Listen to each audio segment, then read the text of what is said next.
Am I frozen? Okay, give me a second, y'all. I think I am frozen. Okay, hold on. All right, let me see what's happening here. Oh, I'm back. I'm back. I'm back. Hola, everyone.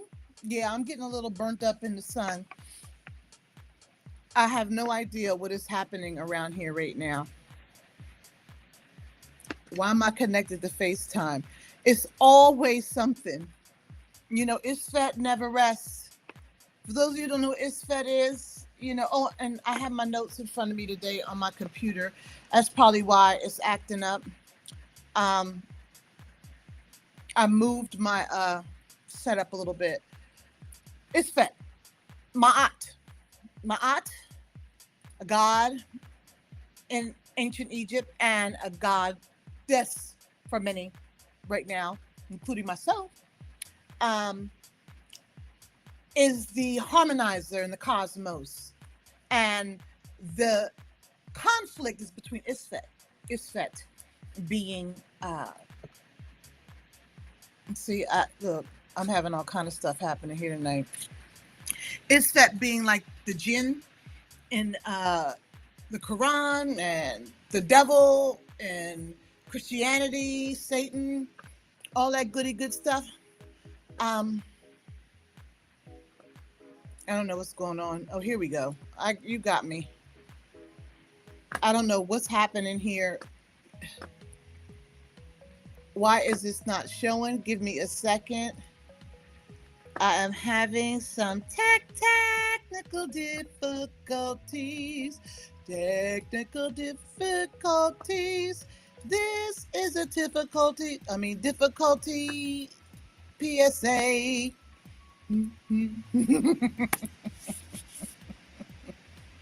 So it's that, the devil, the chaos bringer, the mess maker, the resistance when the window is open for you to level up. Isfet always comes in to try to mess that up. Remember that whenever you get ready to level up, stuff happens. I mean, that's as long as you've been manifesting. So you have to understand that manifesting, as it's getting ready to happen, Isfet does everything to make you believe that nothing will happen by producing chaos and mess. Hi, everybody. I'm Dr. Akala Kama'at. I say Minister Dr. Akala Kama'at. And yes, the thumbnail was entitled Closed Fist versus Open Hand. That's only facilitated through the topic we're talking about now. The ancestors are not silent. Melanin, memory, and recovery. So good evening and welcome. Before we begin, just a little bit of housekeeping here. Please subscribe. And like always, I want to welcome everybody here and be real with this. Right? Welcome all. Love and light. Sashay. Black Light Series. Subscribe. Hit notifications. Like. Definitely subscribe. And the likes do help with the algorithms and getting these messages to people who may need to hear them or who want to hear them. So the more you support the channel, the more people can hear these important messages. Granted, they could be happening on very many other channels, but you have to remember that every person is unique and communicates a unique message that certain people may hear, as opposed to the messages from others whose messages they may not hear. Okay? So please hit subscribe. If you find this video intriguing or not, just help a sister out. Give me a like, please. I know that's kind of bad. Definitely hit subscribe though. And if you're here tonight, I don't look at the comments because I look at them later. So if you're here tonight, I would ask you to write in the comments, my ancestors speak. Write that in the comments. And I am going to introduce The Buy Me a Coffee campaign, with much gratitude for your support. What I do on this channel is a labor of love, and as you can see, I am extremely active, okay? And I'm active because I don't want people to live in the condition that the society puts us in scarcity, fear, and pain, right? That's the scarcity, pain matrix of fear, right? I want everybody to realize the conditioning in which they are ensconced so they unfold into their true selves and turn that pain into purpose and live self-sovereign. That is my goal. And that's what I'm doing here on this channel, right? So I encourage you, I urge you to contribute, to buy me a coffee. It will go a long way to ensuring that these messages do not stop. My goal is to power you up and let you believe that all is possible. That's it. Even beyond your dreams. Because your dreams are probably too small because they are socially conditioned, right? Right. QR code straight to the Buy Me a Coffee donation. Any amount helps. Okay.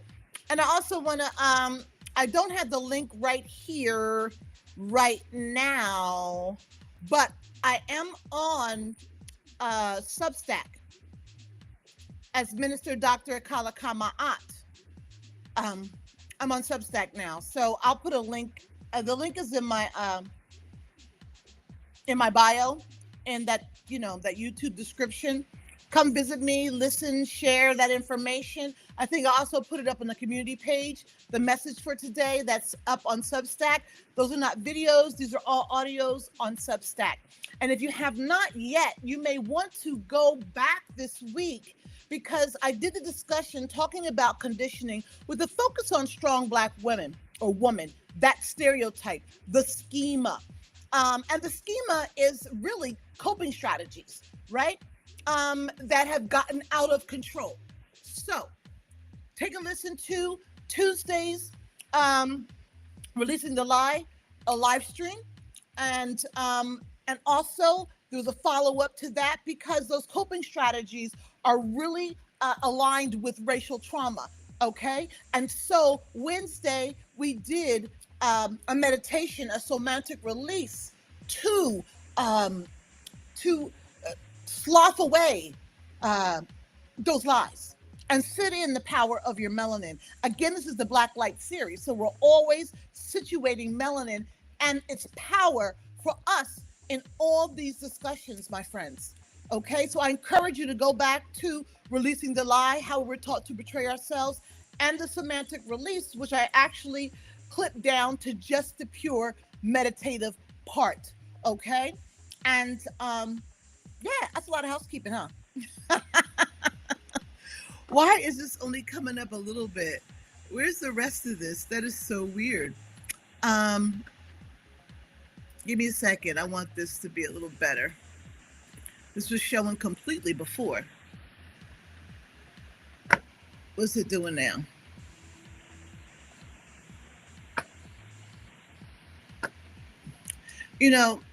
I'm telling you, I really must be doing something interestingly right because ISFET has been maneuvering within my technology, within my trying to get into my brain.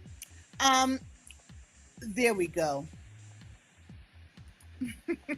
Trying to get into my brain, my cognition, to have me believe some things that are unworthy of my belief system right now.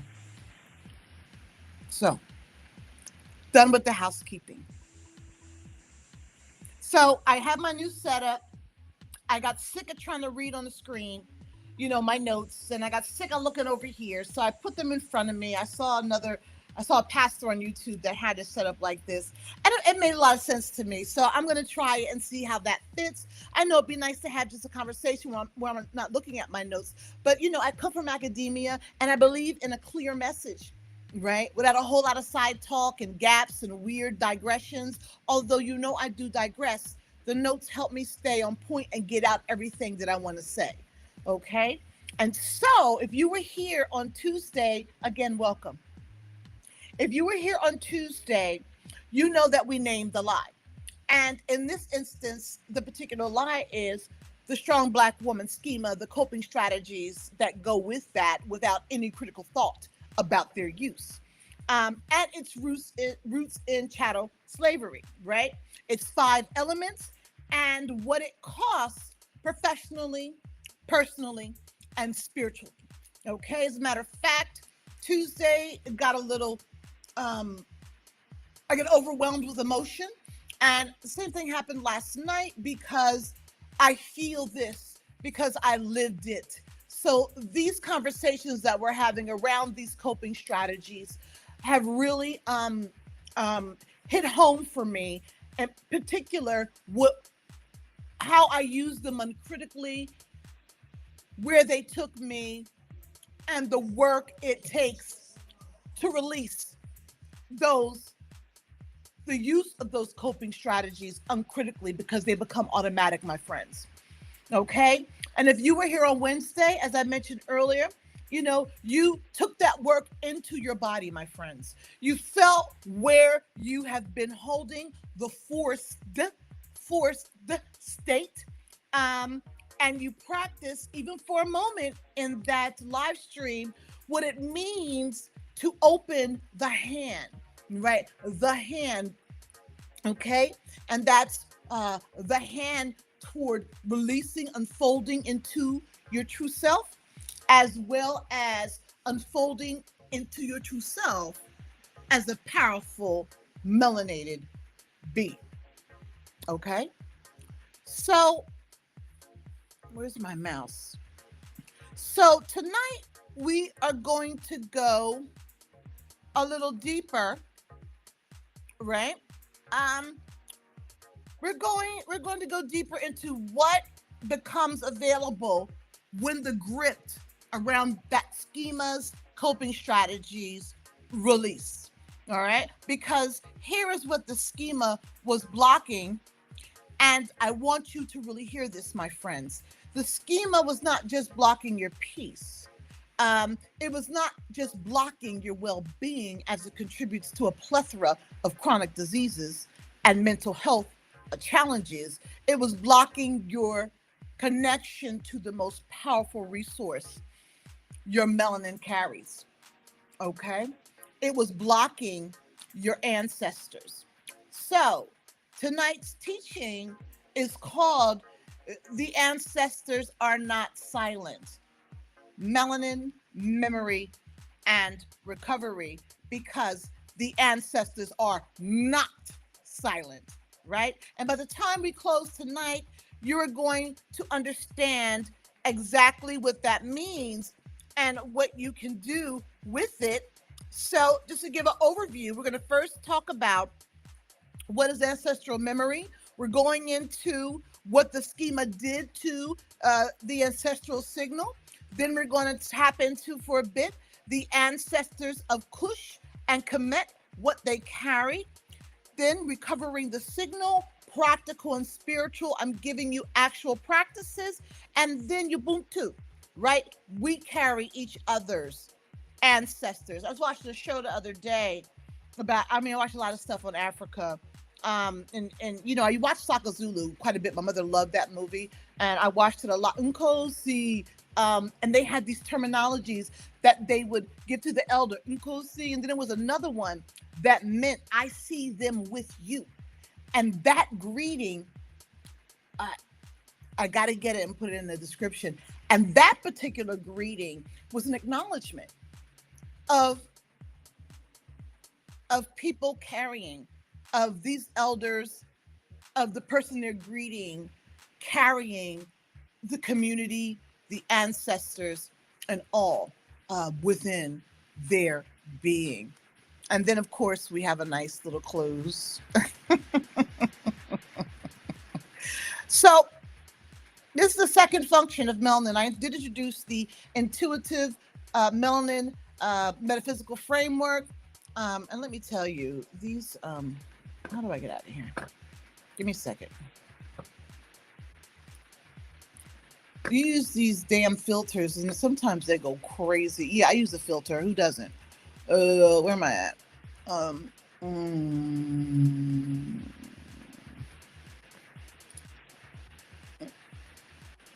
Stuff is crazy.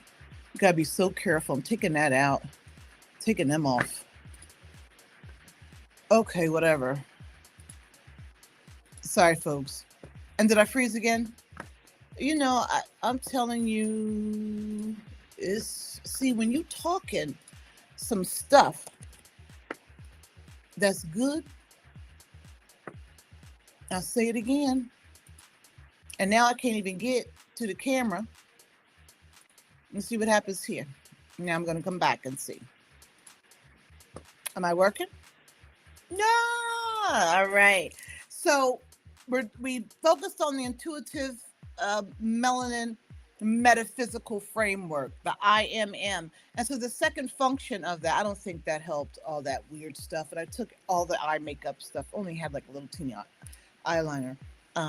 Yeah, you know why? Because I come in here from the beach and sometimes it's just a lot to run upstairs and do full makeup. It's in the summertime. As you see, I'm not even wearing my little wigs, which I've been kind of teetering on putting one on, but TMI. So, so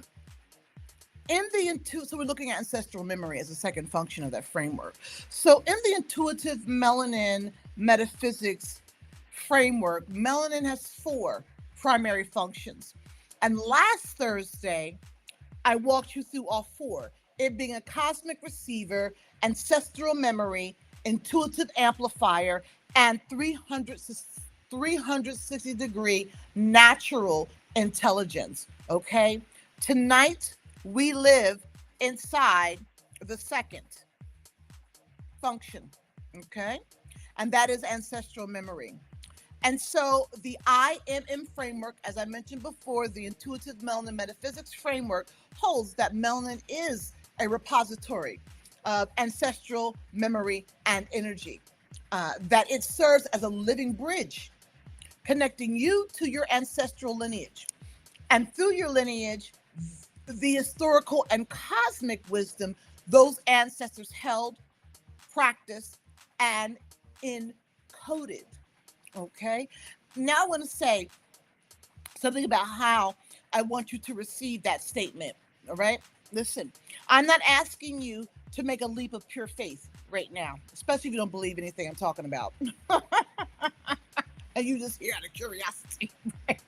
I'm asking you to pay attention to the science that is already pointing to this direction and then follow it to where it leads, my friends. Okay. And I will mention again about my mentor who doesn't know me, but I know him, Dr. Richard King, MD, in the African origin of biological psychiatry in 1990, writes neuromelanin in deep brain structures is associated with inner vision, intuition, creative genius, and spiritual illuminations. The pineal gland, dense with neuromelanin, was identified across cultures as the organ of inner knowing. And it is so interesting that, yes, I get AI to help me format my thoughts into a document that I can read, right? It's so interesting that every time I talk about I think it's uromelanin that your skin is made out of, which is which even amplifies the amplification. AI is very resistant to talk about the ways in which we are a walking, living antenna. Did you hear me? Everybody has neuromelanin in their brains. We have an extra supply. And you know what? I wanted to check to make sure that that this is coming up on YouTube. Give me a second here. I don't know why I keep freezing. This is ridiculous. I want to make sure I'm coming up on yeah, I wish my camera did work on here. It's so dirty. I don't even know if you can see me. Give me a sec. I never used it. I want to go on YouTube to make sure that This is filming adequately because Tuesday night I had let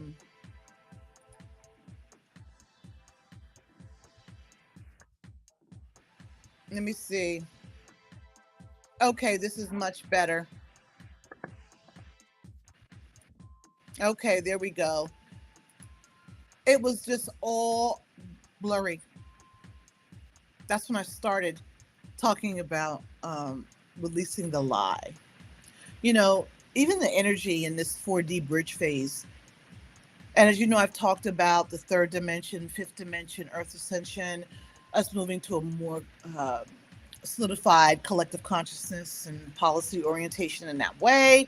But we're in the 4D phase, fourth dimensional phase. That's what's happening right now with all this upheaval everywhere at every level that um, that low frequency energy that is attempting to take over our realities and perceptions, and even just all of this take over us, period, even kill us spiritually, intellectually, financially, in every way, has a spirit.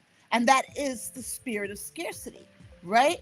And that spirit is actively causing chaos in everyone's life, in addition to the chaos that's being done by human um, agents of a. I'll get into that in another. But it's set and this low frequency.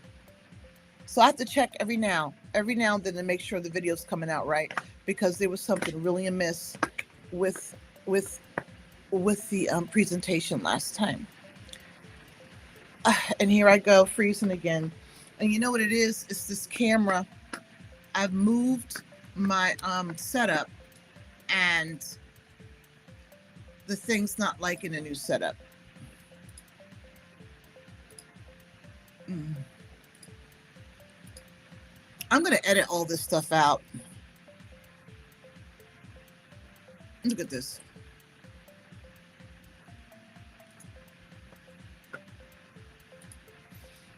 Y'all, you know I need some donations because I need to get a better camera. I need to get a better setup so I can level up this work here.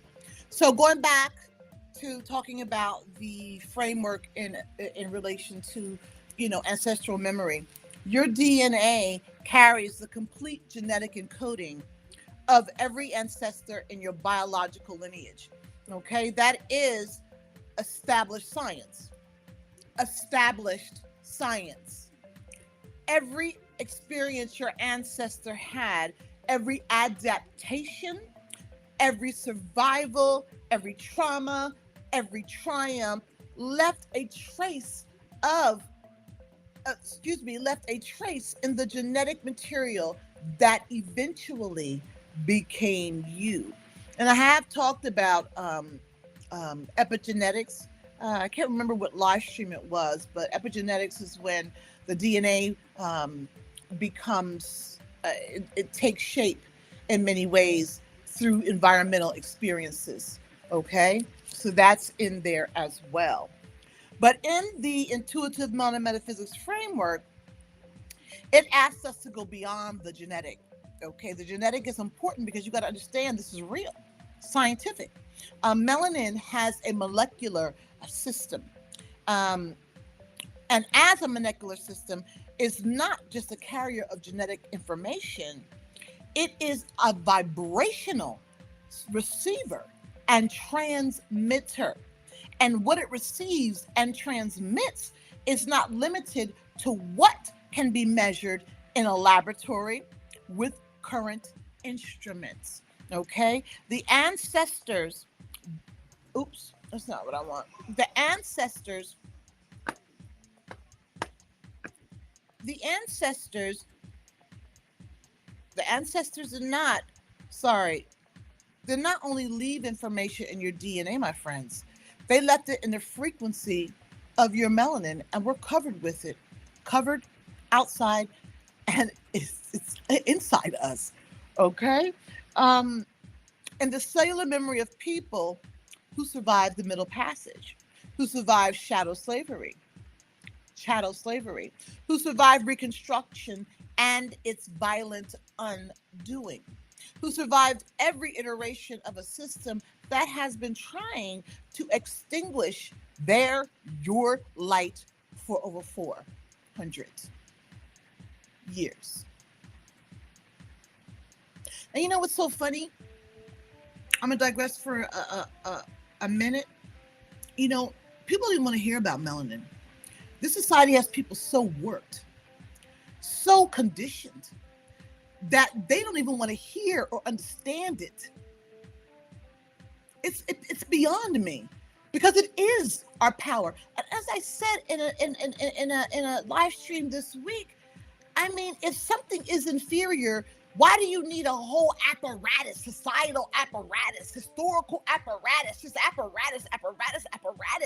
Why do you need all that to keep, if people are so inferior? Because they would just be inferior. You wouldn't need all that, because they wouldn't want to do anything like the way those people who are not inferior would want to do things. That's because we are powerful. And most Black folks have become so enamored with whiteness and so conditioned by whiteness that they are too obtuse in their self-righteousness and belief in God through religion that they can't even understand and sit in the natural power that God gave them. They didn't give it to white folks. Yes, they have neuromelanin, but are they a walking antennae? As we can see, for the most part, many of them seem like a subculture of whiteness, like some species of whiteness that is just deranged. It just gets really strange with them. They are really showing how inferior they are. But it's amazing to me. The fingers go in the ears, the hands over the eyes, the hand over the mouth. Melanin. I hear no evil, see no evil, speak no evil. I just get really sick and tired of the ignorance in which everybody sits. Mind you, I'm going to say it, I was never ignorant.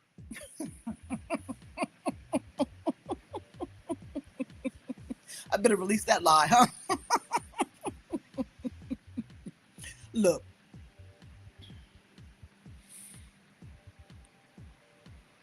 So the survival of our ancestors over 400 years is not just a historical fact. It is encoded. It is in you, me, and your melanin is the site where that encoding lives.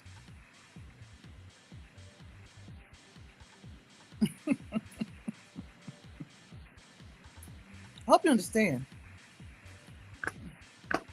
Look, you were not born into your ancestral lineages. You were not born into your ancestral lineage. You were born carrying it. And there is a difference. Being born into it implies arrival. Being born carrying it implies that the wisdom, the resilience, the knowing of every generation before you is already present in your cells, waiting to be accessed. Not something you have to go get, something you must learn to receive. But yet, many of my sisters, melanated sisters and brothers, are running to go get something from religion. They're running to go get something from all these pre-packaged, get spiritual in 3-day hamburger helper meals.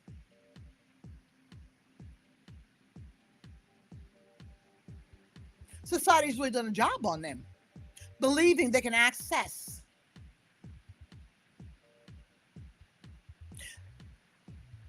something profoundly empowering, truly,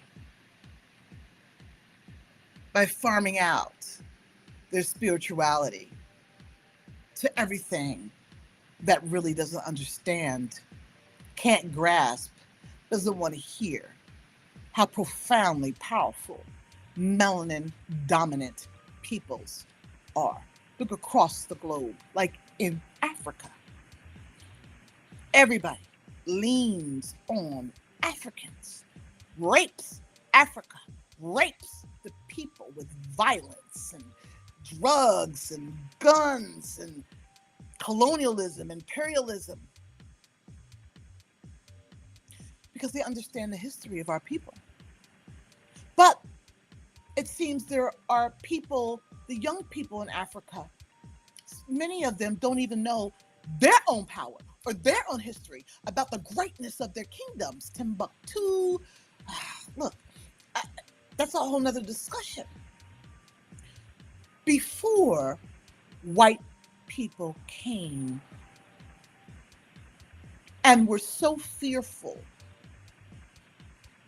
and envious and jealous that they had to pillage, rape, and destroy and turn our peoples. And yes, Africans will say I'm not from Africa all day and night, but I am the root of Africa. I was in the beginning of this civilization, so I claim Nubia, I claim Kemet as my ancestral homes. But they go in and destroy our people, pit them against each other. Why? Because we are profoundly powerful. And until we realize how powerful we are, we will always be subordinate to white people.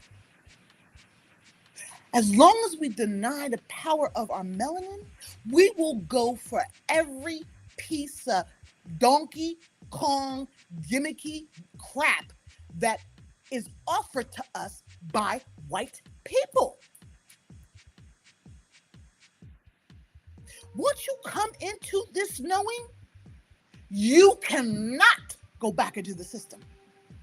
Hence, there needs to be other plans laid to accommodate this knowing.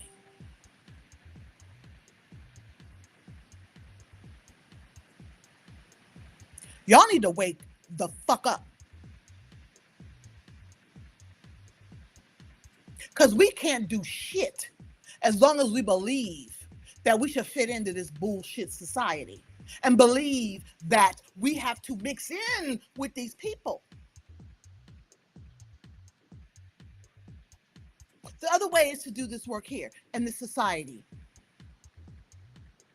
and get equal rights with people who can't even understand what equity means. Is like, I don't know, the thought came to me, banging your head up against the wall, hoping to knock it down. And it's steel. No, it's brick. And steel.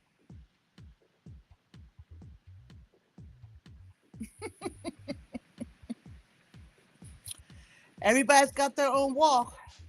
Everybody's sitting back waiting to see what's going to happen in the society. Black folks, all right, they let them do it to each other. No, they're doing it to everybody. I am because we are. Quantum entanglement, non-locality. Whenever a vibration is plucked, it impacts everybody.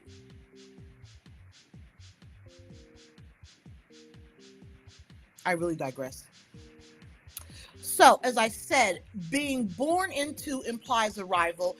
Being born carrying it implies wisdom, the resilience, the knowing of every generation before you is already present in your cells, my friends, waiting to be accessed. Not something you have to go get, something you must learn. You must learn to receive or be doomed to be controlled by the Bible and society. The ancestral memory function of melanin is the mechanism of that receiving.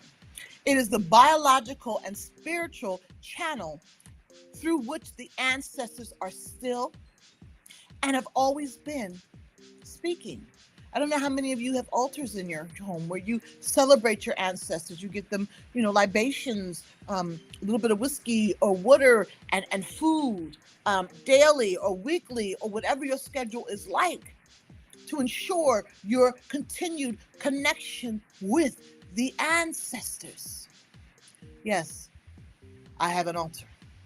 I have a, I'm not going to say my voodoo or hoodoo doll. I have my death doll that has the obituaries of every ancestor that I have been able to collect in my lifetime and pictures. And yes, my death doll is beautiful. It's an old Christmas ornament. Black angel is on top of it, and the bottle goes up underneath. I dressed it up with a little crown. My tootsies, my pug passed away. Little leash on top of the head. Some of my dreads fell out, and I put it into like one of those crown of thorns. No, it's not crown of thorns; it's crown of hair. Okay, everybody has to do their thing to maintain their connection with their ancestors. That's just one way that I have been doing this connection for many, many, many years and maintaining myself to receive them and having a drink with them, right? You don't put the food out there and don't have a taste or have a sip, right? You engage with them because they're there, they're active, and they want you to understand that they are existing in your cells. They are here, and they could be manifested as spirits. That's a whole nother discussion. The question is not whether they're speaking. The question is what has been blocking the signal. And stay with me, okay? Because we're about to get into disrupted signal. And if you're still here, write in a comment, my ancestors speak. All right. Don't forget, if you're still here, hit subscribe, hit notifications, and give me a like. Thank you. All right, moving on. So now we're going to get into what the schema did to the ancestral signal. And I'm going to replace schema with what the uncritical coping skills of the strong Black woman do to the ancestral signal. Okay. Tuesday, I documented 5 elements of the strong Black woman schema. And I told you that the schema, coping strategies, is the internalized, the uncritical use of them, is the internalized residue of racism. The psychological literature, the psychological inheritance of chattel slavery passed through generations because no one had the language or safety to put down those brutal coping strategies necessary to escape death on a daily basis, that internal residue of racism.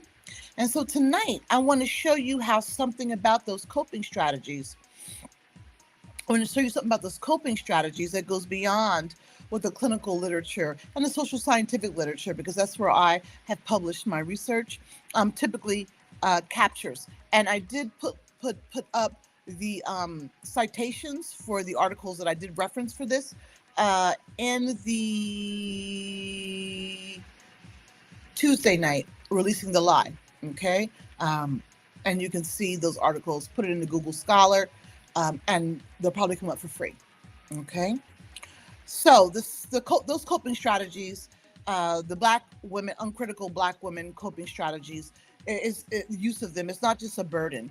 It definitely is interference. Think about, do me a favor and think about what each of the schema actually does to your capacity to receive an ancestral schema. And that is these coping strategies that are profoundly disruptive. And if they're used uncritically, they pose a real problem for the ancestral signal. Because, of course, they want us to be better, to grow. And if we're still sitting in the same old nervous system, freeze, fight, flight, using the same strategies they used during slavery, I don't think they're very happy. You know, people will ascribe to the protests as getting some rights, which is a bunch of bullshit because all the rights are taken away. You know, what the hell? We're fighting for stuff. It's not even there anymore. So what are we really fighting for? feel like we're just spinning our wheels. We need to think, we need to have thought about some other way than just making white folks feel comfortable, right? With our little, oh, give me that, give me that, give me that. I'm gonna vote. Yes, these are important, but we can reflect and say, are they really? And what have we gotten? Racism still exists. White people are still racist. I'm gonna say most of them. Like I say, in my life, I've never met a white person who wasn't racist or who tried to enact uh, racist ideology on me. Never. And that's a lot of white people. I'm 59. I was in academia. I was a dancer before that. A lot of white people.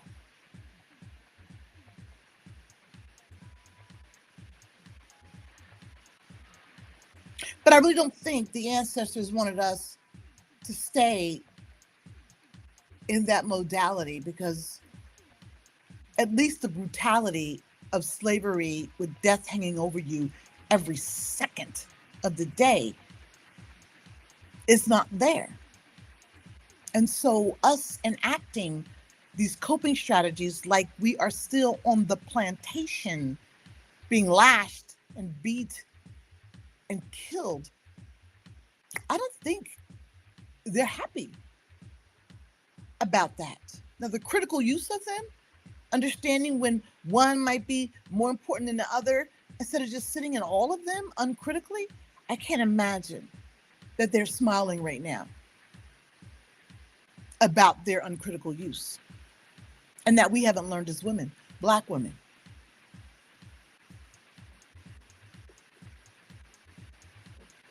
If you learned,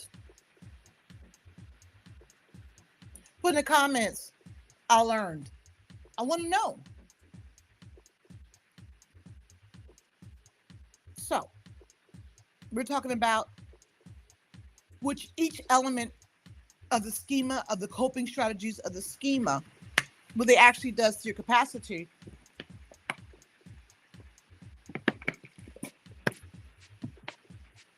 to receive ancestral signals. The perceived obligation to project strength at all times, regardless of what is happening, keeps you in a state of constant outward broadcasting.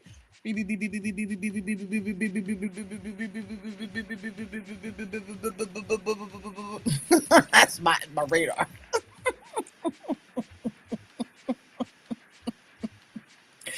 When you are performing for the world, you cannot be simultaneously receiving. You can't. You can't do both at the same time. I'm trying to think if there's a time when you can. Only if you are truly embedded within your spirituality.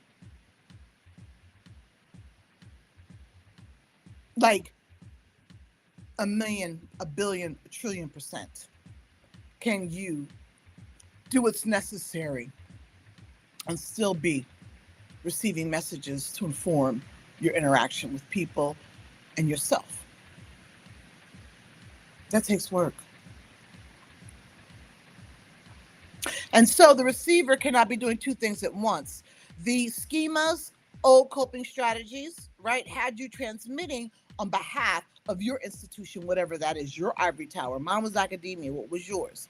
The family, the community, leaving no bandwidth for the quiet frequency the ancestors communicate on. And so the suppression of emotions is really messed up, because we only know ourselves and our lives through emotions. You know, the habitual masking of your distress, of your grief, of your anger, of your exhaustion closes the very channels through which ancestral communication arrives. The ancestors do not typically speak. in boardroom language, although they can. That voice, that still small voice, can sound like many things once you're able to tap into it. They speak in the body as well as through your intuition and feeling, right? That feeling, whatever you're feeling is what you're feeling, and it colors everything, right?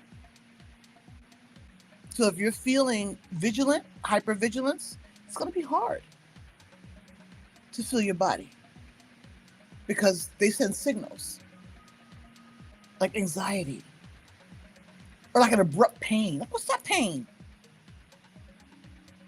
It could be attached to a situation or an alarm signal to get you to pay attention. And if you're struggling with, masking your distress, I'm fine. I'm not mad. Oh, I'm not exhausted. I could do 20 more hours. Yeah. It's going to be hard.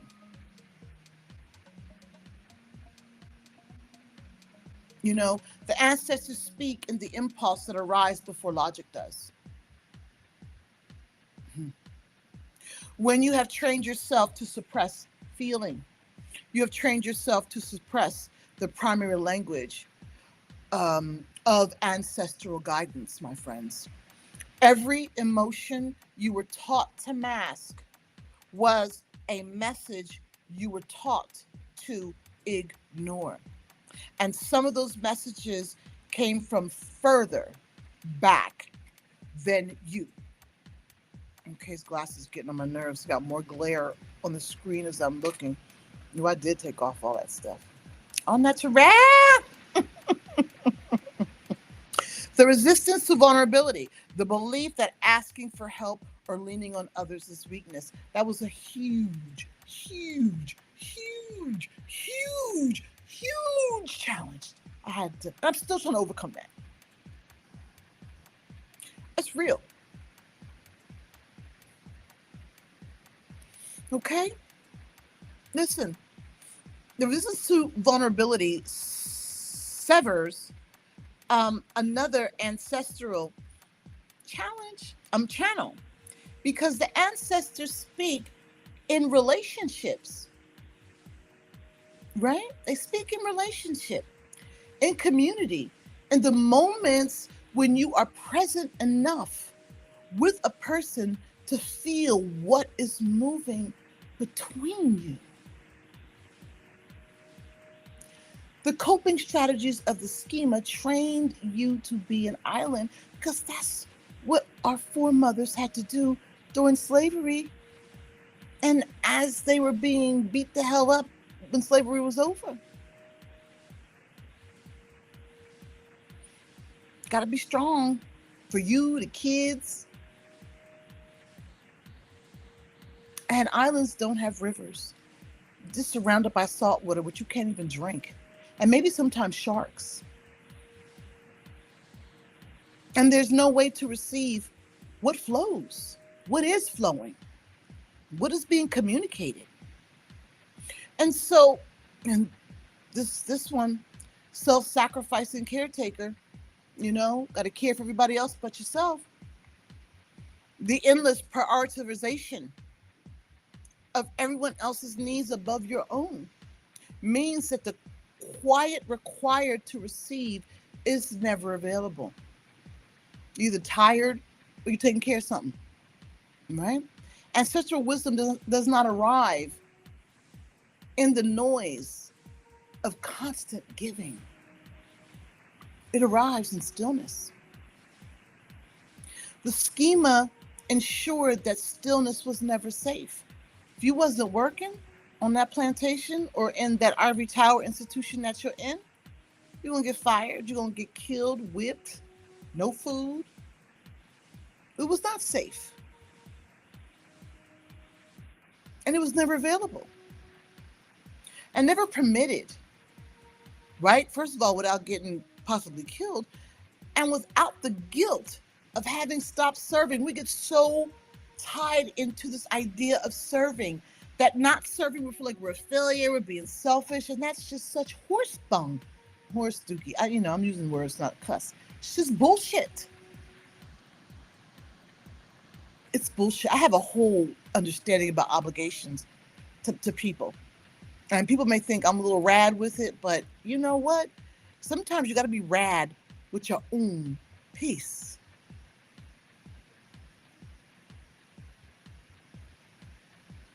And so stillness was never permitted without the guilt of having stopped serving. I did a workshop on loving the self, and it's just so interesting. The women around there, what makes you happy? You know, what what what is your space of gratitude and compassion for yourself? That was, oh, I like serving people, helping people. It was like they could not even ascertain the self-love compassion I was talking about. That meant that they were helping someone else, right? And they weren't, the majority of the people in the workshop were not melanated. So this is something that women feel across the board, right? This obligation to serve others. And yes, it is bullshit. I'm sorry. We don't have to walk around here serving people, caring for everybody else but ourselves. That's how we teach people not to respect us, to take advantage of us. That's how we teach ourselves that we are not worthy of receiving help. That's a lack of respect for our own self.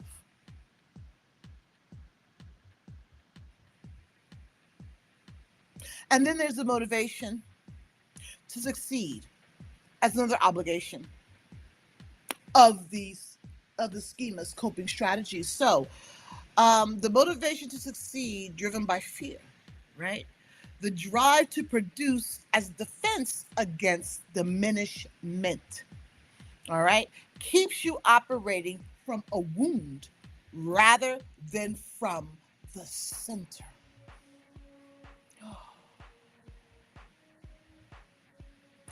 The ancestors call from the center, from the place that has never been contaminated by what the system tried to do to you. When you live from the wound, you cannot hear the center. And many of us live from the wound. The schema did not just harm your mental health, as it does. It disconnected you from your oldest and most faithful source of guidance. And I want you to sit with that for a minute, okay? The system that created the need for the schema's coping strategies on some level knew that your ancestral connection is one of the most powerful things you possess. There are countless accounts, research that discusses how when the slaves were brought here through the Middle Passage, they were forbidden to speak their language, which has an ancestral history to it. They were forbidden to practice their indigenous spirituality, which was ancestor veneration. Those things had to go immediately. Remember Roots? LeVar Burton? Was he Kunta Kinte? They were beating him, trying to make him say his name was Toby. My name is Kunta Kinte. I hope I got the name right. Say Toby, just whipping the shit out of him. Whip, whip, whip, whip, whip.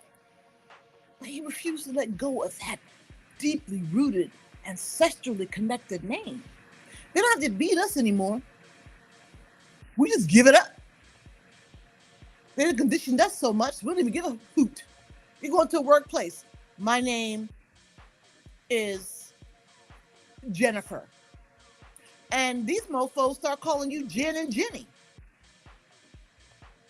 I I started to correct that. My name is not Jen or Jenny. My name is Jennifer. That's my given name. My name is Jennifer.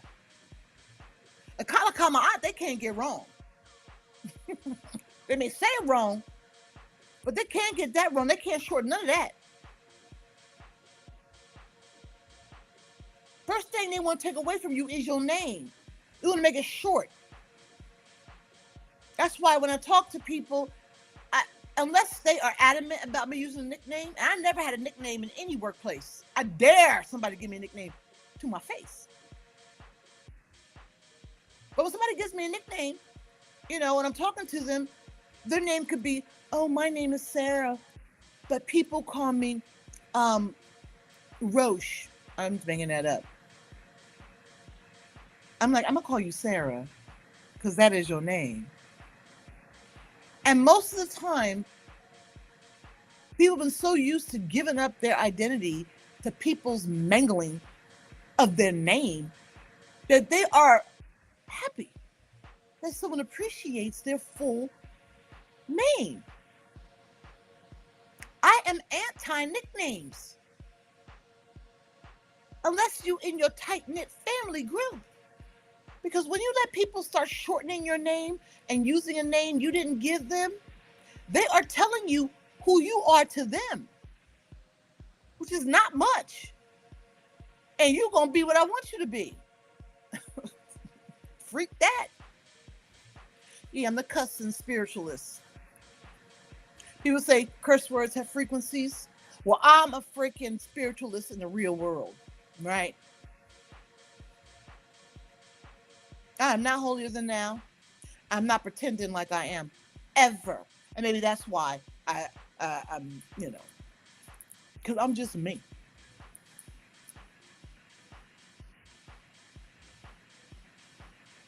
And so the system that created the need for these awful coping strategies of the schema knew that our ancestral connection is one of the most powerful things we possess.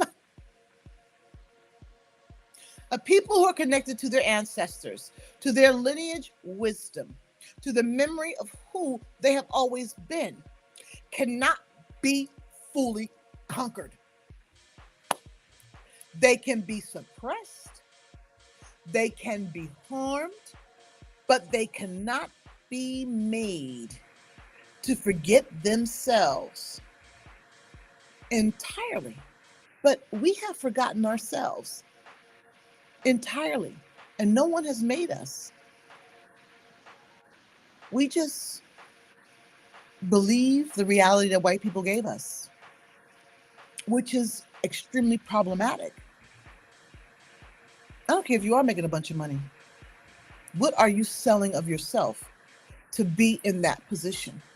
Not saying we shouldn't have money, but do we need to sell a piece of ourselves for money, the power that it brings? Is that really worth it? For some, yes. They don't give a crap. But for those who are spiritually awake, it is very difficult to walk that type of walk. Of course, you can start out being spiritual and then the money and the power can twist you. And I'm not going to say as that approaches for me, yes, I claim it. I will manifest it. It is here for me to unfold into. And when the time is right, the unfolding will happen. Will I sell my soul for the money? I'm saying now, I hope not. I don't want to. But we never know what we're going to be like when those things come to us.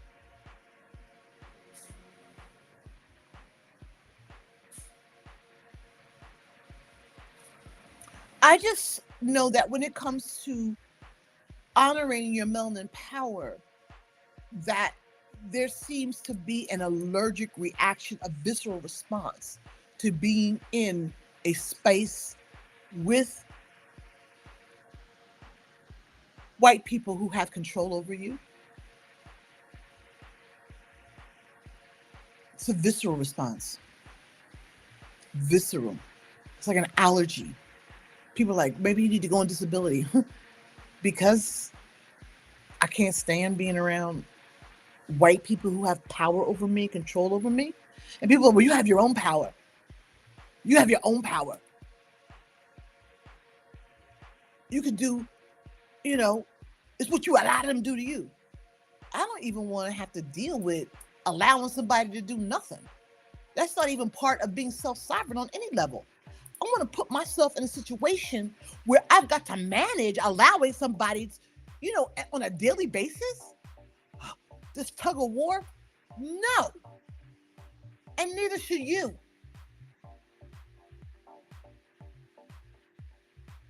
That only comes, though, when you realize who you are. And you cannot bow down to the bullshit that they want to have you bow down to on a daily basis for your job.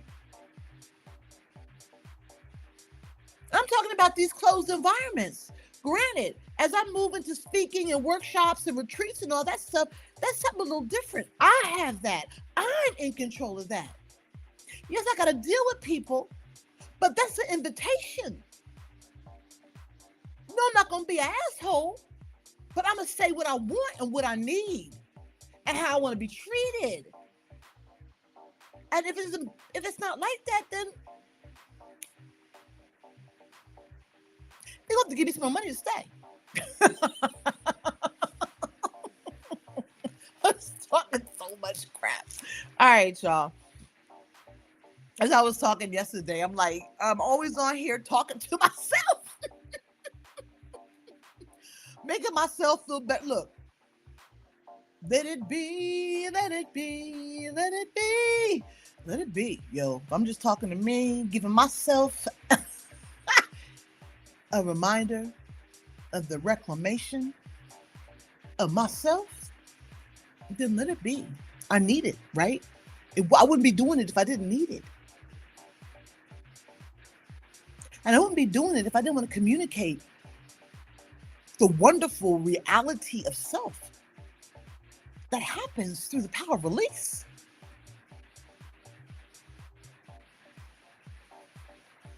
I wasn't always like this. I was insane in the membrane.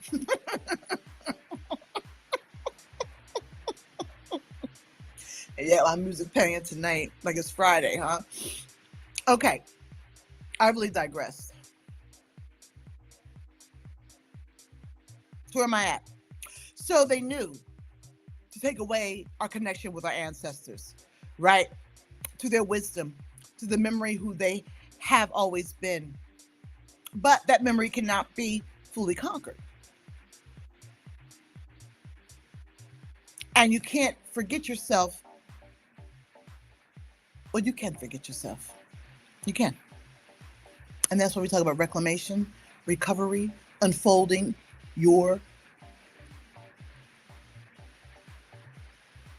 the true self.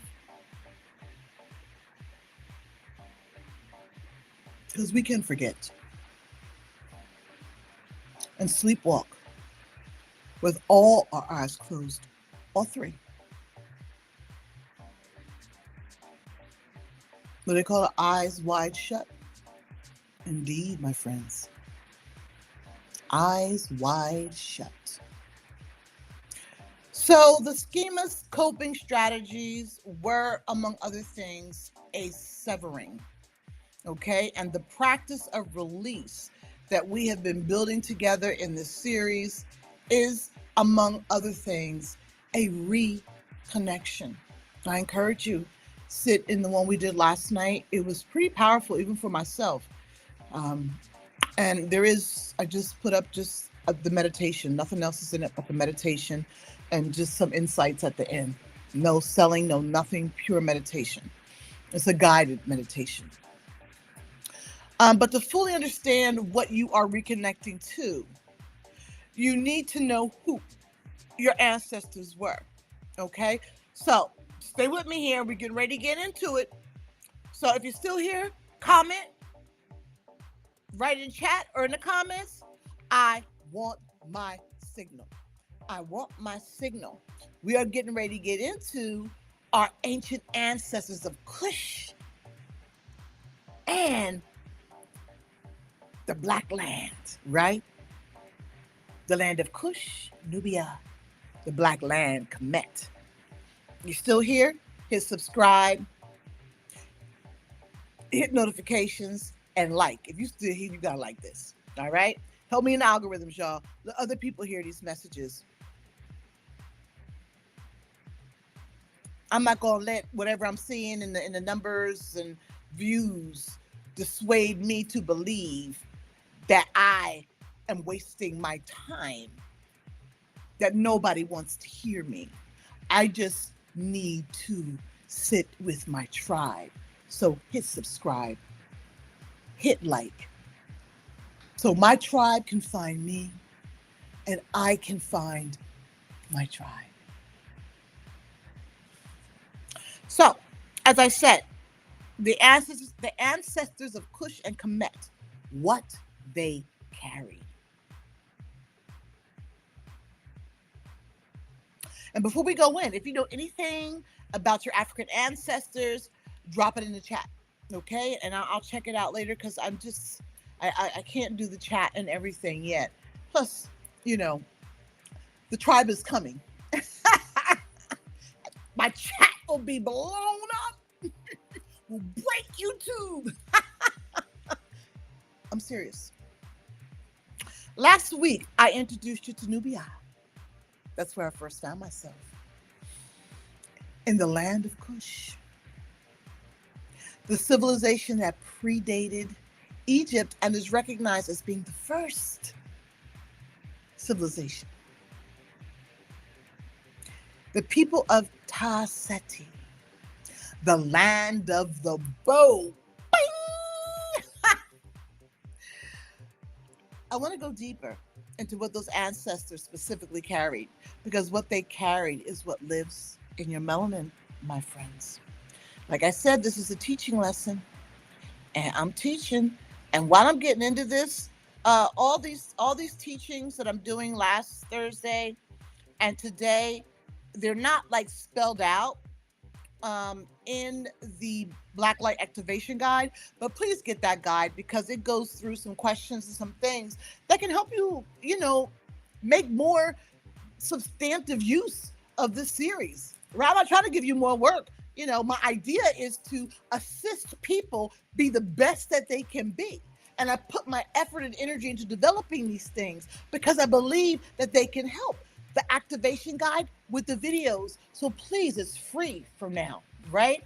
All my guides are going to be on Kindle Direct for sale.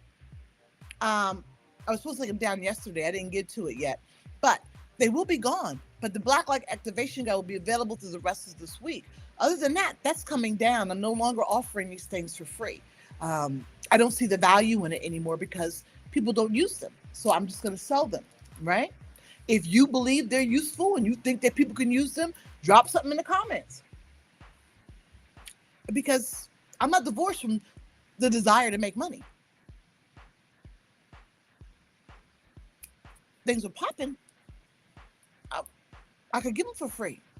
Things are popping. The money's flowing in and it's worth. So I have to have product available for people to purchase. Okay? These audiences are not the only audience there are to engage with. Although when I first started, it was like I was kind of thinking that. But over time, I just became more aware that this is just a resource to communicate the things that I feel that are important. Right? And that's what I'm doing. Desire to turn pain into power and into purpose. I'm just being real, transparent. So I'm going to go deeper into what the ancestors of the land of Kush specifically carried, because what they carried is what lives in your melanin, my friends. This is ancient, the beginning of civilization, period. Right? The kingdom of Kush, from the ancient Kerma period through the great civilizations of Napata and Meroe. Yes, was not just politically and architecturally sophisticated. It was spiritually advanced in ways that have a direct bearing on the ancestral memory function we are studying here tonight. At the heart of Kushite spirituality was an understanding of the ancestors as active participants in the life of the living. I believe that. Practice that. The ancestors were not historical figures to be honored, entombed, left, thought about on Christmas and Easter at a ceremony, right? And then filed back away, right? They were counseled, they were present, they were consulted, my friends. The burial complexes at Meroe, those 300 pyramids, and this is like in the Sudan area of Africa, sub-Saharan Africa. If I'm wrong, somebody correct me, but sub-Saharan Africa, 300 pyramids. And you see how the Sudan, sub-Saharan Africa is decimated. It's only white people. European and American are some sick, decimated. Starvation, sinking land, no help with levees, no nothing, just let them die. No preservation of the pyramids assistance do they offer? And I don't even think they want them touched. Look, I don't know. Sub-Saharan Africa is beautiful. I've never been there, but I have been there. Wasn't there corporally, I was there psychically, spiritually, and astral projection. Okay? It is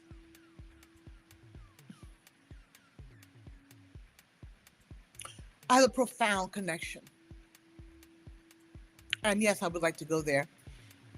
But if I'm just astral projecting and seeing and knowing, that suffices for now. 300 pyramids that stood long before Hollywood told you Egypt was the only pyramid civilization worth knowing. Even when I was going through this spiritual awakening, I didn't even know that those pyramids existed there. If I don't know, if I didn't know, I know you don't know. Unless you are, of course, a seeker and studier of melanin and African civilization and order, right? So, the hundreds of pyramids at Meroe were not monuments to death, okay? They were infrastructure for ancestral continuity. They were the physical expression of a cosmological understanding that the relationship between the living and the dead is not severed at the moment of physical transition.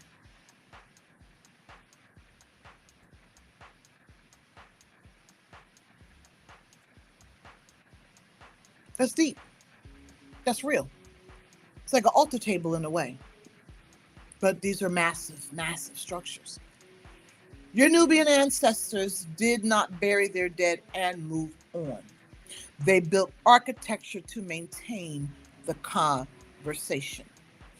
We communicate with dead Jesus, who's supposedly resurrected, but he's dead. We can't, right? We communicate with a white God. God is a term that is not even indigenous to Africa. It's European. That's our communication. We communicate with a Bible developed by whites that's been used to enslave us.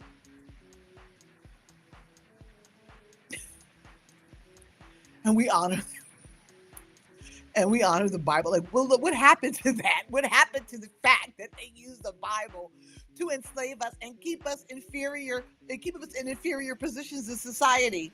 Oh, well, they just used it like that. It's not really like that. What? Is that cognitive dissonance in a black person? Cognitive distortion? I don't even know why any black person goes to church studying God and using the Bible and referencing Jesus. Oh, well, he was Middle Eastern. He wasn't even white. What?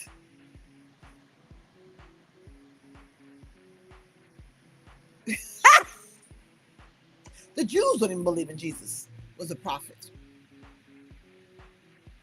The Jews in the Torah don't even have the Ten Commandments. They respect their people a lot more than the Bible respects us. Thou shalt not, thou shalt not, thou shalt not, thou shalt not. Damn. Why am I not capable of being a system to monitor my own behavior? They're already telling us that we're fucked up and we need these rules, so we act fucked up because we got rules. Oh, I won't do that though. I mean, it's just all weird. Well, it's not weird. It's a system of control. I mean, look how they use the Bible against Muslims, against Africans, against Black Americans, but we still sit in these churches, listen to this gobbledygook, and believe that our life is prosperous and all we got to do is pray. Something is seriously wrong with Black folks. But like I say, once you understand, you can't go back. You can't sit in that because it doesn't even rise up to the power that you have in yourself. Why am I going to go into church, practice religion, when I am even more powerfully made than that church though, and that message and that Bible? What can that Bible teach me about me other than the fact that we will rise up? Was that Revelations? Yeah, I might take that. Go ahead, the Bible's got some phrases that are inspirational. But for goodness sake, I don't even know how I got into all that. But I'm going to get back to the notes. Okay? So, your Nubian ancestors did not bury their dead and move on. They built architecture to maintain the conversation. In the Kemetic tradition that grew from Nubian roots, the Ka, the spiritual double, was understood as the part of the person that persisted beyond physical death and maintained the capacity to communicate with, guide, and protect the living.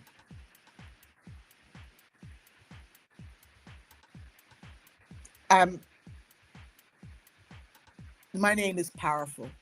My role in this earth is powerful. And maybe one day, if somebody's interested and reaches out to me to talk about what my name means, how that came to me, I will tell you. I will do a live stream on it.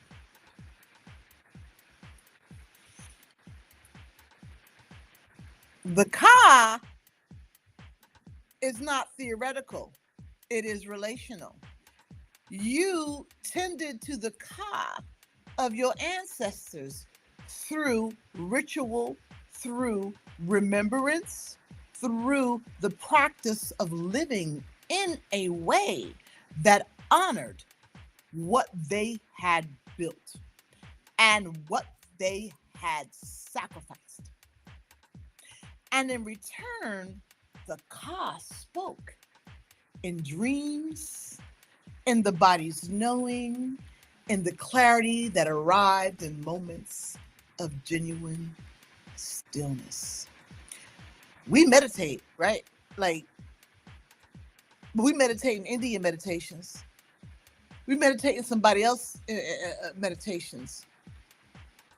But we're not even meditating to speak with the Ka, to engage with the Ka. Many of you don't even know the Ka.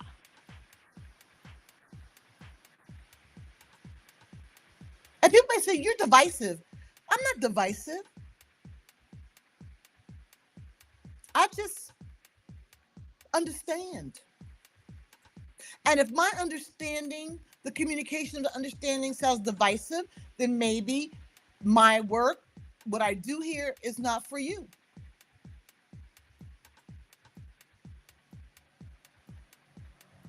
If you see divisiveness here, then I am not for you. Period.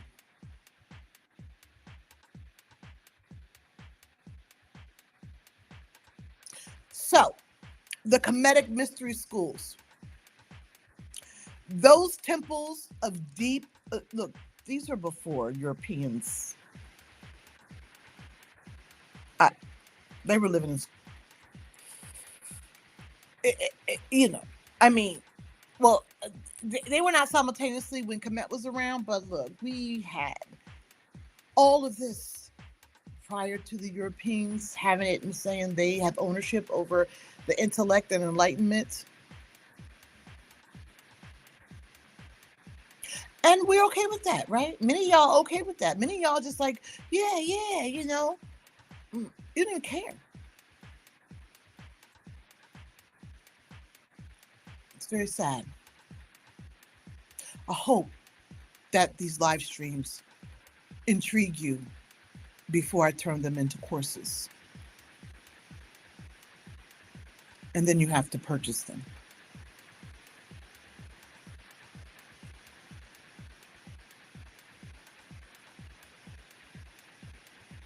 The Kemetic mystery schools, those temples of deep knowing that drew students from across the ancient world, were at their foundation schools for this, schools of learning to hear what the unseen world was saying. Schools for developing the very capacities that the intuitive Melanin metaphysics framework identifies as the functions of melanin: receiving, remembering, perceiving beyond the ordinary senses, integrating all forms of intelligence into a unified knowing, which most places won't even let you do. You got to leave all that at the door. And people have, I've lived like that, which denies the fullness of who Black people are. And it's purposeful. It's all purposeful.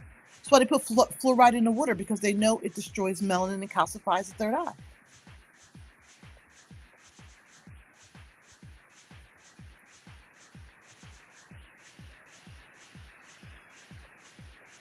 What is that shaking?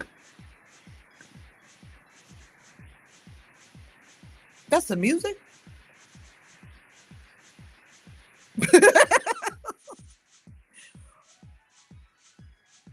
Okay. The Ka, the spiritual double, and the Ba, the soul, were understood. I'm going to do a live stream more on this, okay? Because these principles were taken up by various cultures across the world and infused and were the root of spiritual tradition throughout the world. But yet, no one ever references these things, and that's African spirituality. Um, that's everybody's spirituality, whether they know it or not. Indeed. So, the Ka, the spiritual double, and the Ba, soul, were understood as continuing presences of physical death. Ancestral communication through dreams, ritual, somatic knowing was a central practice of Kemetic spiritual life. The mystery schools trained initiates in the systematic development of these capacities. And I know people who align with Kemetic spirituality have like these strict diets, vegetarian. You know, I'm a metaphysicist, and the training there. It's not always about the food you eat, because you can start restricting your diet and think that somehow you're more spiritually advanced than everybody else. Now, it's not about having a meat-free diet off the bat. You don't have to be perfect to fall in unfold into these traditions. You just have to have a willingness and an open mind. Okay. Um, so those mystery schools did not emerge from nowhere. They emerged from a melanin dominant civilization, which basically is going to be everywhere soon. That's why white folks in power are panicking, right?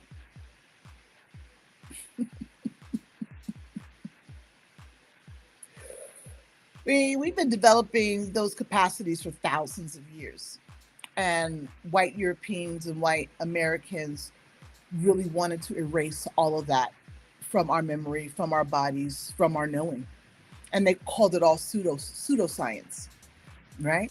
Like their study of skull sizes and intellect to justify racism was not indeed pseudoscience too.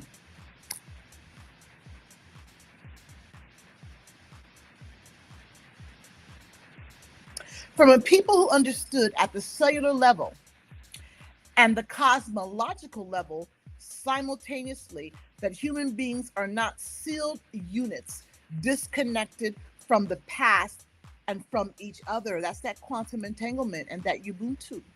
They are nodes in a field connected backward through time to every ancestor who contributed to their existence. All right.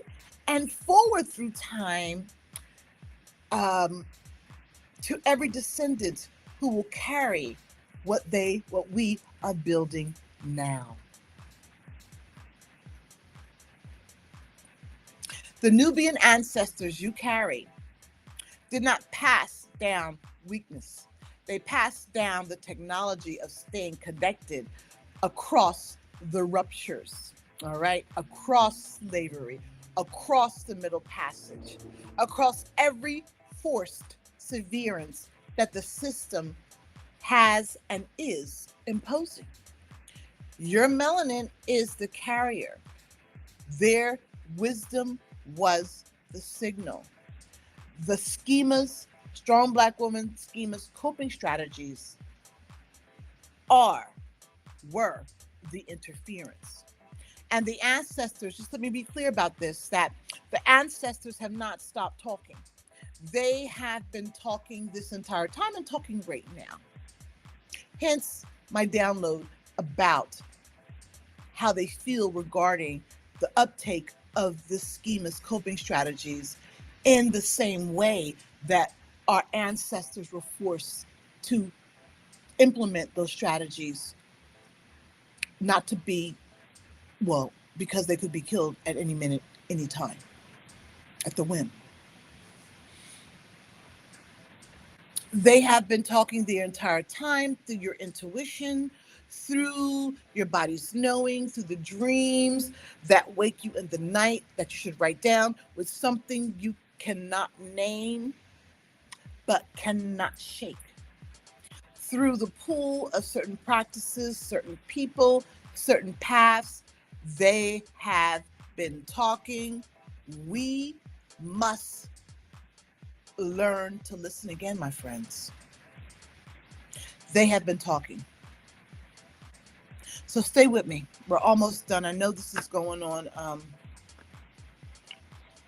Let me look at the chat.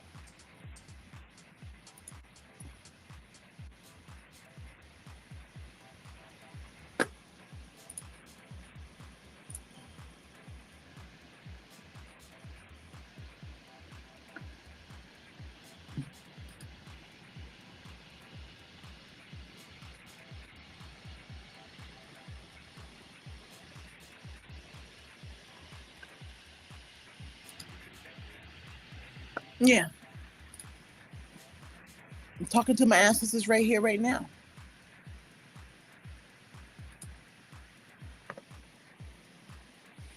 Everybody want to watch stuff on their own time. Look, I get it. So, if you're watching this, stay with me. We're almost done. I want you to comment. I carry the ancestors. We're getting into signal reclamation. Do not go anywhere. Hit subscribe. If you're still here, hit subscribe. If you're still here, smash notification buttons and smash that like button. If you're still here, if you're listening, people need to have access to this message. Help the algorithm. So let's get back into the final portion, recovering the signal, practical and spiritual. What did I say? Yeah, practical and spiritual ways to recover the signal. So, how do you recover the signal? Right?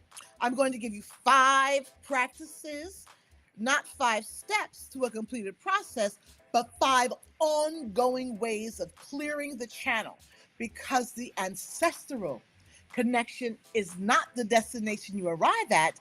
It is a relationship you tend, you cultivate, you clip like them little Japanese trees carefully.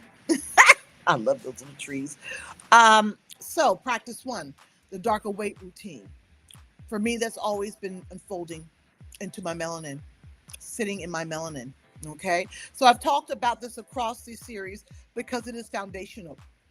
5 minutes in the dark before the world claims your attention, before sleep claims you. The reason this practice opens ancestral connection specifically is this: the ancestors speak on a frequency that requires stillness and the melanin to receive. And that's also going in walks at nighttime, the darkest time of the night. Um, um, or right, I used to like to go at like 9 o'clock. I may not be the darkest time, but 9 o'clock, right? So eyes closed, eyes open in the twilight, before it gets light. To the twilight, before it becomes twilight, or going for a walk. Okay. Now let me tell you, um, the ancestors need the stillness and the melanin to receive. And not because they're weak or distant, that's not it, but because ordinary waking consciousness is so saturated with noise, right? The demands of the day, the notification, the performance requirements, that the subtler signal cannot penetrate it.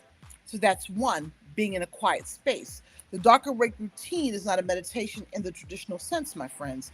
It is a tuning. You are sitting in melanin, the dark.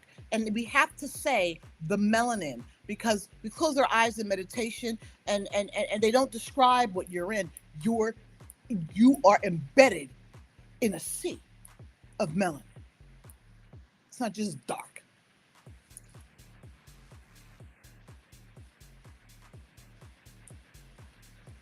And you are available in this darkness, available to whatever wants to arrive, that is not on the schedule, that is not on the agenda, that is not on the to-do list. Many people who commit to this practice that I've worked with begin to notice within weeks a different quality to their mornings, just to their life, period. Period, period, period, period. A clarity that has been there before. An arrival of knowing they had not been seeking.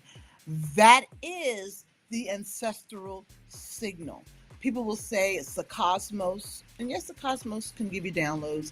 Some people say it's your intuition. Yes, intuition. Um,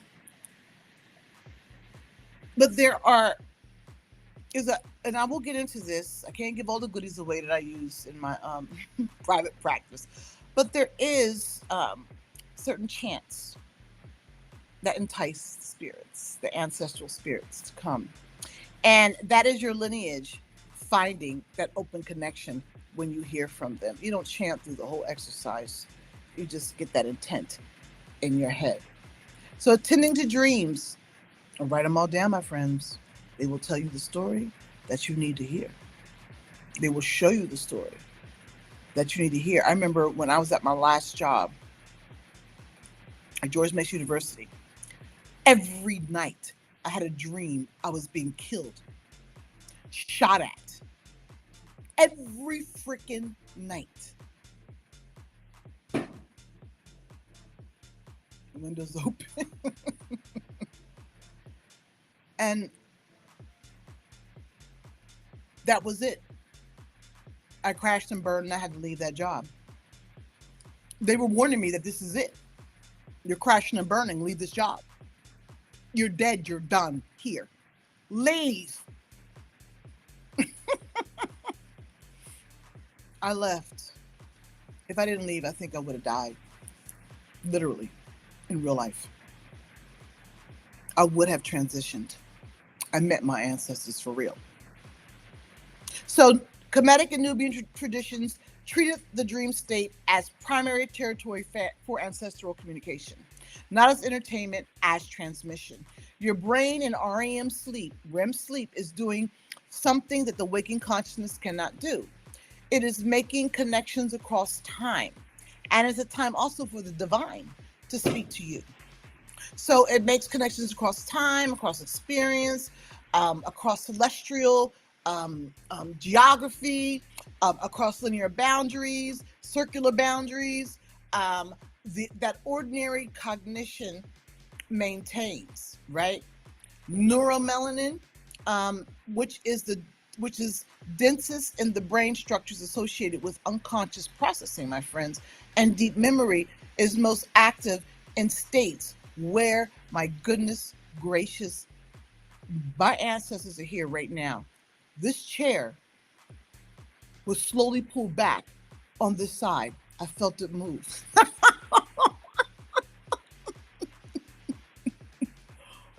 Ooh, I was not pushing. I've been sitting like this the whole time. The chair slowly slid back on this side. And when I try to slide it, it's not sliding. It was like it was on ice.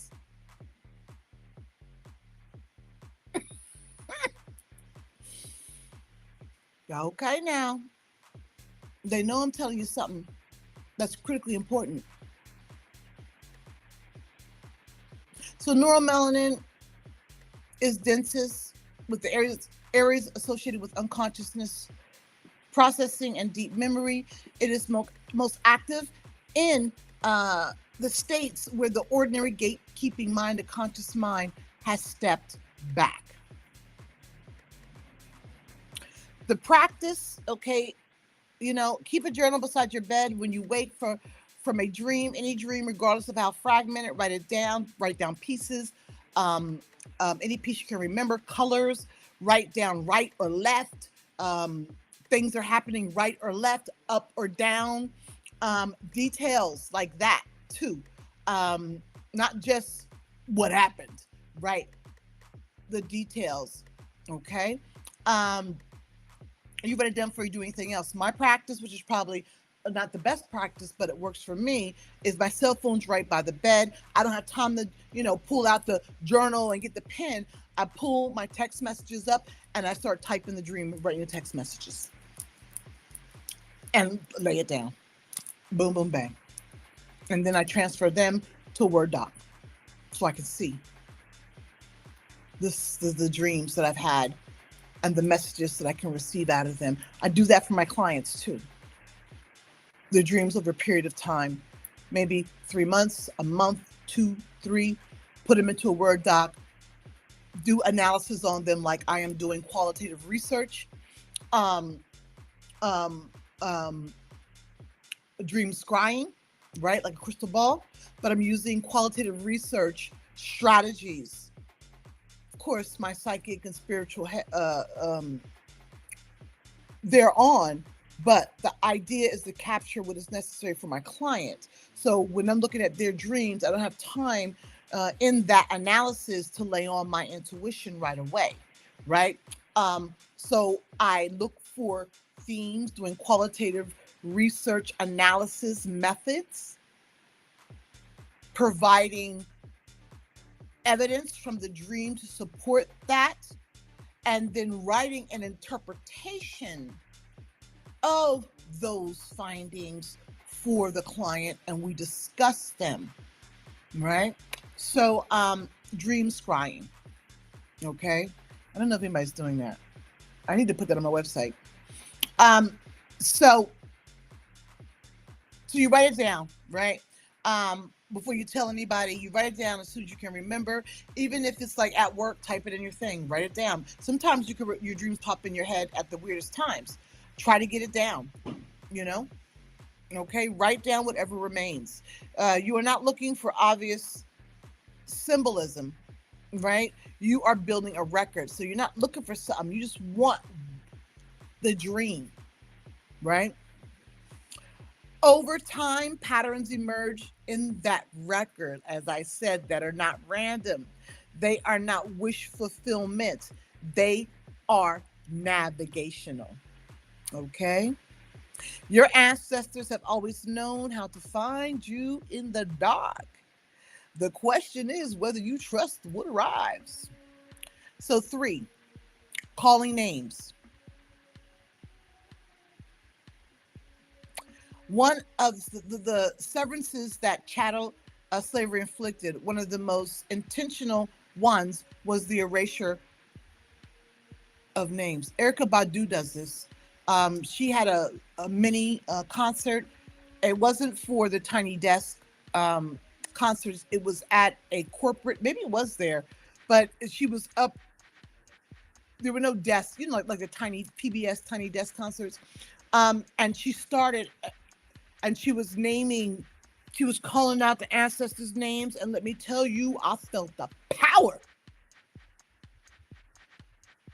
calling the names. The replacement of ancestral names with the names of enslavers. The erasure of names. The stripping of lineage language, lineage geography, lineage identity. The practice of calling the names is a reclamation. Start with what you know. Your grandmother, her mother, go back as far as you can reach. Say the names out loud, in private, in the dark, in the morning, before the world begins. And even when you are feeling stressed, go in the bathroom. Say them out loud to yourself. Low voice, if you can. And I'm using my hand like this because I usually have my, these are Buddha beads. And so I'm rubbing my beads, saying their names. And so you are not performing a ritual for an audience. This is not it. You are opening a channel. When the names run out, when you hit the wall of the middle passage, or even way before, you can't even go that far back. Maybe it's mama, sisters who've passed, maybe grandmom, some of her sisters. Go back as far as you can. And then stop. Runs out when you hit a wall and the record stop. Do not stop. The ancestors of Cush and Kemet do not have English names, but they existed. They are part of your lineage. You can speak to them without a name. You can say to those who carry this before I had language for it, to those whose names were taken before I could learn them, I know you are there. I am listening.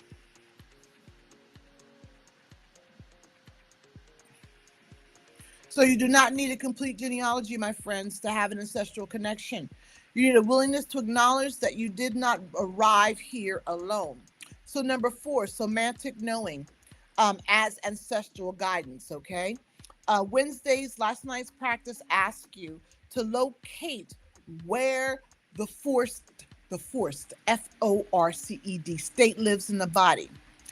The meditation is up on Power Prophet TV. The same semantic attention, right? The capacity to notice what is happening in the physical body as a source of information is also how you receive ancestral guidance. The ancestors do not only speak in words, they speak in the body, my friends. In the sudden knowing that something is wrong before you have the evidence, in the warmth that spreads through your chest when you are moving in the right direction, in the fear that may sit like butterflies as you're about to enter something that could be challenging or problematic, or just not for you to go into, or not to take that deal or that invitation, right? Um, or that warmth that you get when you're moving in the right direction, or the lack of any indicators indicates I'm safe, right? To do this. So you may not get a warmth in your chest, but if you're not feeling anxiety, fear, some kind of butterflies in your stomach that are scary, not the kind you get just because you're nervous to go on an interview, but just like, gosh, something's going to happen. If that's not there and you feel a sense of peace, that's my thing. Do I feel peace or not? If I do not feel peace, my ancestors are telling me don't go. Peace is my marker. Peace. Placid, calm. That's what it is. They're already getting fireworks started today. So, in the contraction that arises when someone is not who they are presenting themselves to be,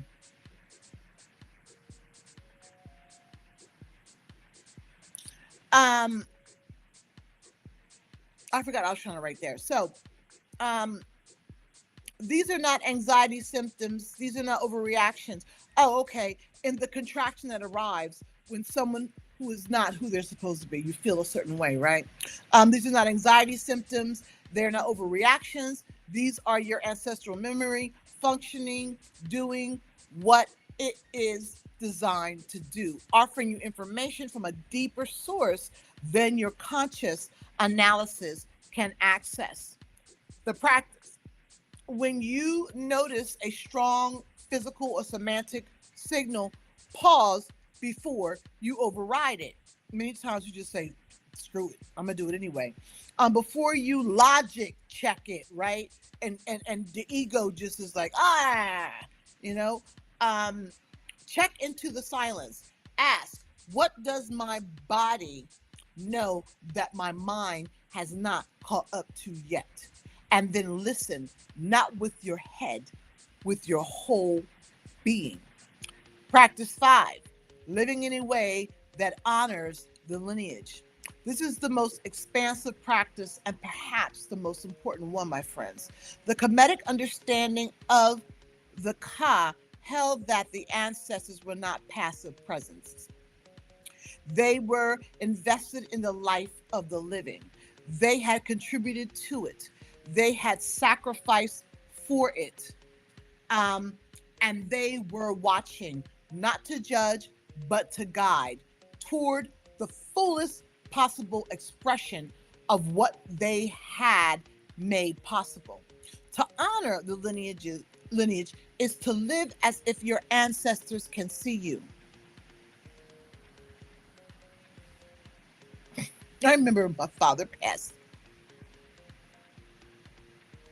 Like, I used to walk around naked all the time. TMI, right? I like to be free. My father passed. I stopped. He was watching. I felt it. I knew it. And I was instinct. It was like a knowing that was like, put on a house dress or a dress, you know, one of those dresses you put on, sweatpants, something, your robe, get it on. That was a very interesting feeling. Okay. And people might say, well, that might signal something else. No, I just was very aware of his spirit. And the question that practice raises of living like your ancestors can see you, the question I want you to carry is, what does the fullest, most force, FORCE, filled version of your life look like? Not the version the system approved, not the version you slid into because you felt just like you just didn't feel like doing nothing, right? Not the version, the schemas, coping strategies made available, the one your ancestors made sacrifices so you could reach. The power of release is not just about putting down the lie, it's about picking up what the lie was covering. And what it was covering was the life your lineage has been building toward for generations. You are not the beginning of your story. You are the chapter your ancestors have been writing toward. Uh oh, what am I doing here? I'm almost finished. Stay with me here.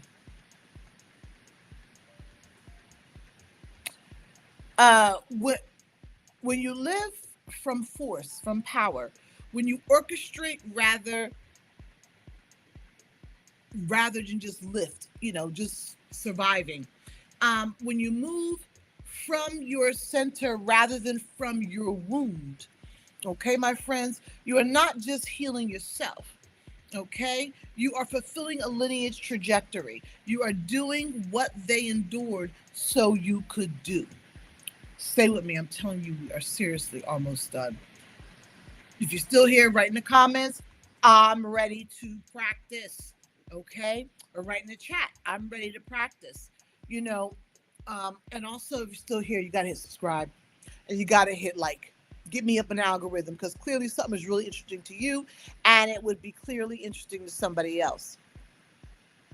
And now I want to close with the teaching, with something that the Ubuntu philosophy makes clear, and that the science, and that is um, made sciency through quantum entanglement understandings, because we understood quantum entanglement before they discovered quantum entanglement. The ancestral connection is not only about individual, it is collective. Ubuntu says, I am because we are. We are not sealed units with our own separate ancestral lines running in isolation from one another. We are a field of knowing. And in a field, the ancestral wisdom that flows through one person is available in some form at some frequency to the entire community. This is why your healing is not selfish. This is why your activation matters beyond you and your needs and what makes you happy. When you recover your ancestral signal, when you clear the interference that the coping strategies, the uncritical use of the schema's coping strategies, um, and open the hand and allow your ancestry memory to function, um, the ancestral memory function to operate as designed, you do not only reconnect yourself to your lineage, you strengthen the ancestral field for everyone around you. Every ancestor you call forward becomes available to that field. Your healing is a gift to people who have never met and will never know. So, the people of Cush and Kemet understood this. Ancestral connection was not a private practice, my friends. It was and is a communal one. The strength of the community's connection to its ancestors determined the wisdom available to the living, which is why the mystery schools train not just individuals, but communities of practice, which is why the ritual was not solitary, but collective. We are doing that same work here in these lives, on this platform, a community of people who are remembering together, who are who they have always been, who they are and who they have always been.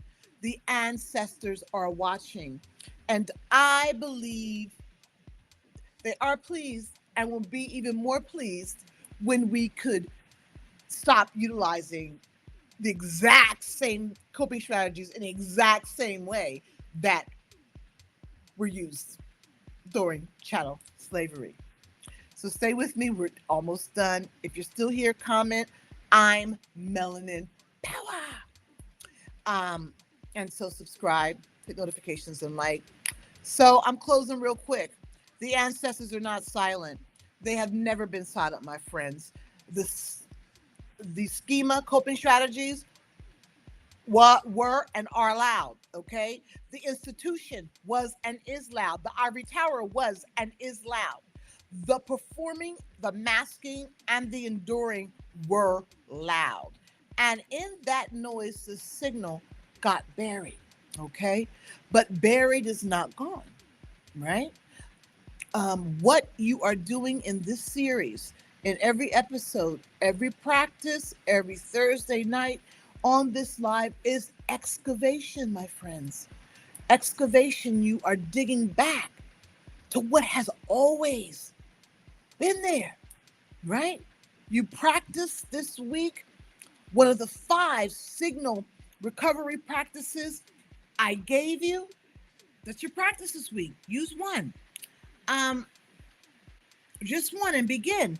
The dark awake routine, the dream journal or dream messaging, calling the names of your ancestors, the physical body listening, somatic listening, living in a way that honors, right, the lineage, what the lineage made possible.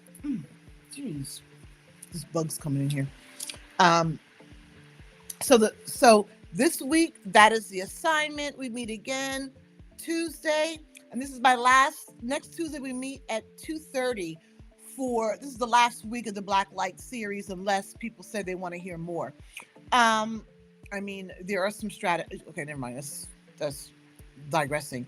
So this is the last YouTube live stream at 2:30. I'm moving them all to 7 p.m. in the evening, okay? And so this next on Tuesday is the Radiance Path, okay? Where we bring the entire series together and answer the question you have been building toward. Now that I know who I am and have released what is not mine, how do I live from here? I hear you. I hear you. The Black Light Activation Guide, the link in bio, has reflection questions for this session. Like I said, the link is in the bio. My name is Minister Dr. Akila Ka Ma'at, and your ancestors carried this for you across centuries and oceans and every system that was designed to make you forget. It is time to remember. Good night, my friends. Good night. Be blessed.